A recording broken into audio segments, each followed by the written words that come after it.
Révision ou changement?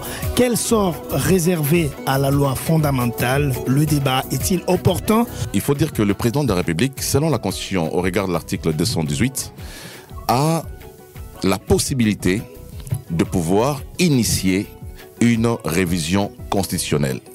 On parle de l'Assemblée nationale et du Sénat, on parle du gouvernement et on parle aussi d'une fraction de la population, notamment avec 100 000 signatures des Congolais. Donc, de ce point de vue, on ne peut empêcher à un chef de l'État qui jouit de ses compétences et de ses prérogatives constitutionnelles de pouvoir prendre l'initiative de prendre cette direction-là. Sur une échelle graduelle de 1 à 10, où est-ce qu'il placerait la nécessité de changer ou modifier la Constitution?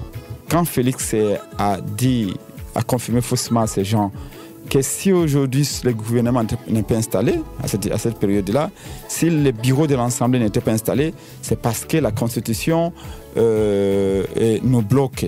Je t'ai de dire que c'est faux. La corruption est devenue un mode de vie. Alors, parmi les obstacles à la lutte contre la corruption, il y a des obstacles juridiques en termes d'immunité qui sont consacrés dans la Constitution. Si c'est pour, par exemple, supprimer les obstacles juridiques en termes d'immunité, en termes de privilèges, pour faciliter la poursuite de tous les détourneurs, de tous les corrompus et les corrupteurs, moi je pense que ça sera salvateur par rapport à cet argument que je donne. En réalité, vous êtes contre la révision de quoi? De quelle disposition?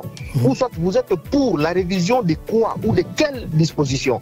Je pense qu'à un niveau de vie, à un niveau de maturation politique, on doit quand même éviter à agir toujours par fanatisme. Il n'y a rien de droit là-dedans, c'est une préoccupation purement politique. On a parlé de la question des détours des élections, il faut que ça revienne, parce que ça conforte la légitimité du président élu. Je suis pour que le chef de l'État puisse nommer les gouverneurs.